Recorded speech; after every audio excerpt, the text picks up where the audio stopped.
Monday's Encounter is a Serbian radio program hosted by Mihajlo Kos, Boba Borjević, and Chef Eva B. I wanna show you Belgrade. Relax and I'll take you to where it's at.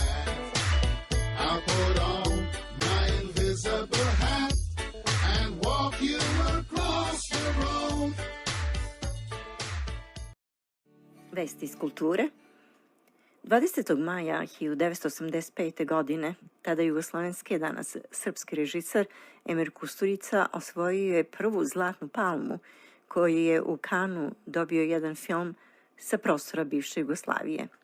Tog maja 1985. godine Zlatnu palmu na filmskom festivalu u Kanu osvojio je Kusturica za njegov film Otac na službenom putu.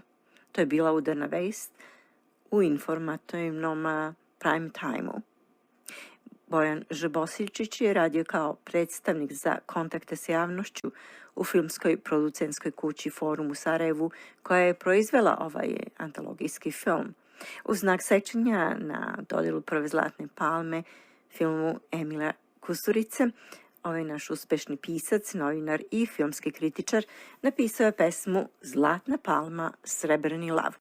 Čujmo Bojana Bosiljčića, koji je ekskluzivno za Susrete ponedeljkom recitovao svoju pesmu Zlatna palma, srebrni lav. Zlatna palma, srebrni lav. Navršilo se punih 40 ljeta kad je Sarajevo bilo centar filmskog svijeta. Otac na službenom putu po Mediteranu oduzeo je dah slavnom Milošu Formanu u Kanu. Na najčuvenijoj filmskoj smotri na planeti Emir Kusturica je trijumfovao nad odabranom elitom na Kroazeti. Mladi i talentovani reditelj iz Sarajeva pod osvojenu Zlatnu palmu je u hlad stavio svog venecijanskog srebrnog lava. Kao filmski stvaralac prvog reda, Kusta je svojoj kolekciji flore i faune dodao još i berlinskog zlatnog medvjeda. Emir Kusturica je potom postao svjetski uvaženi svestrani umjetnik, pisac i muzičar, renesansni čovjek našeg doba, vizionarski mislioc i istinoljubivi retoričar. Na dan dodjele Zlatne palme Kanske, Kusta je bio zauzet postavljanjem parketa, pa je nagradu primio direktor producentske kuće Forum na nedoumicu cijeloga svijeta. Poslije ravno 10 ljeta ispravljena je ova bizarna greška. Kusturici je pripala obaveza nimalo teška da primi Zlatnu palmu za film Podzemlje, koji je oduševljenu publiku podigao sa zemlje. Osvojivši Zlatnu palmu 2 puta, što mu je donijelo ugled sineaste giganta, Kusta je dokazao da je rediteljski genijalac, što je kod zluradih izazvalo zavist i tajac.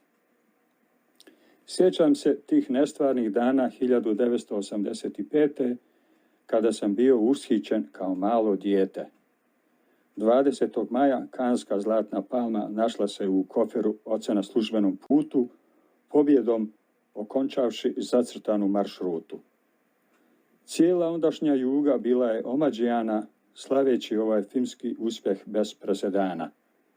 Dirljiva priča o dječaku koji odrasta bez oca, koga je zloglasna i svemoćna Ozna pretvorila u žrtvu i političkog taoca, bila je neodoljiva za gledalačka srca. Od Ljubljane preko Zagreba i Novog Sada pa sve do Beograda, za Kustu i njegovu ekipu je bio organizovan svečani prijem i filmska parada. U ime Foruma bio sam prateći član ovog svečarskog filmskog karavana koji je kružio od Triglava do Kajmakčalana. Bilo je to doba kada smo mjesečarili kao Malik, glavni junak filma na koga smo bili nalik.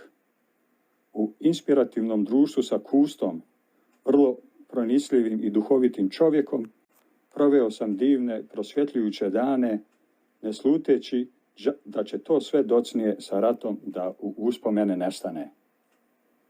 Bojan Ž. Bosiljčić, maj 2025. godine, Gatineau, Quebec, Kanada.